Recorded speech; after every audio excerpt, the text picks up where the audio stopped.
बंद करो अपना ये नाटक, मुझे कुछ नहीं सुनना इस बारे में। मुझे मम्मी ने बोला कि तुम पापा मम्मी से माफ़ी मांगो।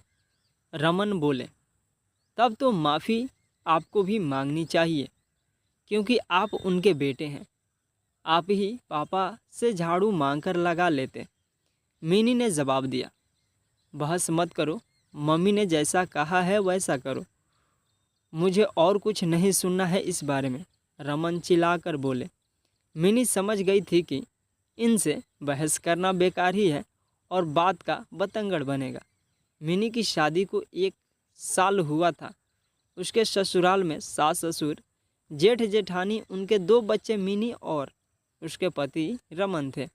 मिनी आज अपने पति रमन के साथ अस्पताल गई थी। उसकी HSG जांच होनी थी, वही कराने के लिए वे दोनों अस्पताल गए थे। वहाँ काफ़ी भीड़ थी। करीब 1 घंटे बाद उसका नंबर आया। उसकी जांच हुई। डॉक्टर ने कुछ जांच और दवाइयाँ लिखी तो वे दोनों दवाइयाँ वगैरह लेते हुए घर पहुँचे तो देखा कि ससुर जी कमरे में झाड़ू लगा रहे थे। सास कुर्सी पर और जेठ जी सोफे पर लेटे हुए टीवी देख रहे थे। जेठानी ऊपर अपने कमरे में थी। उसने सास ससुर के पैर छुए। उसके ससुर में नियम था कि बहू घर से कहीं बाहर जाए और वापस घर आए तो सब बड़ों के पैर छुए और अपने कमरे में आ गई। कपड़े बदल कर थोड़ा आराम करने के लिए लेट गई। चूँकि HSG एक अंदरूनी जांच है तो उसे दर्द भी हो रहा था, थकान भी बहुत थी, तो उसने सोचा कि थोड़ा आराम कर लूं। अभी कुछ ही मिनट हुए थे कि रमन कमरे में आए और बोले, तुम नीचे से ऐसे ही चली आई। पापा मम्मी बहुत नाराज हो रहे हैं। क्यों, क्या हो गया? मैंने तो कुछ किया भी नहीं, मिनी बोली। रमन बोले, जब तुम आई तो तुमने देखा कि पापा झाड़ू लगा रहे थे तो तुम्हें उनसे कहना चाहिए था कि लाइए पापा जी झाड़ू मैं लगा दूं। तुम देख कर भी चुपचाप कमरे में चली आई। इस वजह से मम्मी पापा बहुत नाराज़ हैं।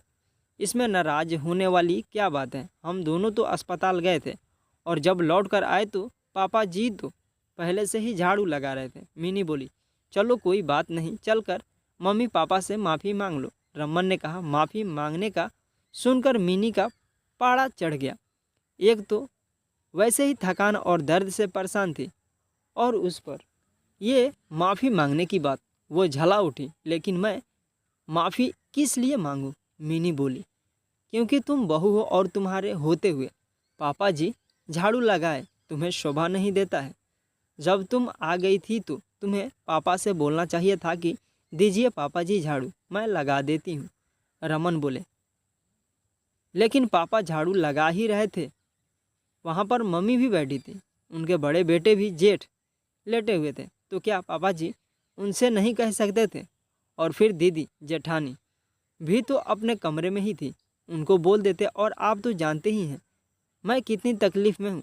ऐसे में मैं अस्पताल से आकर तुरंत काम पर लग जाऊँ। बंद करो अपना ये नाटक, मुझे कुछ नहीं सुनना इस बारे में।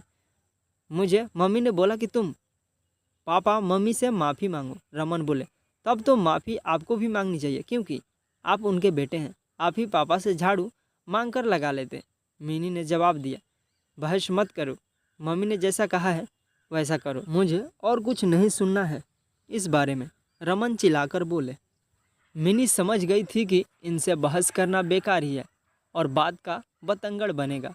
वो बोली, ठीक है, मैं माफ़ी मांग लूँगी, और उठकर ससुर जी के पास गई। सास व जेठ भी वहीं बैठे थे और ये भी वहीं पहुंच गए थे। मिनी बोली, पापा जी मैं सबकी तरफ से आपसे माफ़ी मांगती हूँ।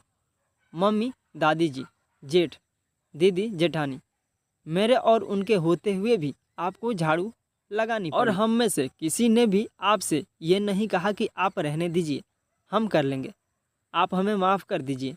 मिनी के इस तरह माफ़ी मांगने की किसी को उम्मीद नहीं थी। सब एक दूसरे का मुंह देख रहे थे। यह कहानी आपको कैसी लगी कमेंट करके बताएं और ऐसी ही कहानियाँ सुनने के लिए हमारे चैनल को सब्सक्राइब करें। एक घर को बचाने के लिए 2 शब्द बोलना ही पड़े तो उसे बोलकर घर को बचा लेना चाहिए। इस कहानी से यही सीख मिलती है।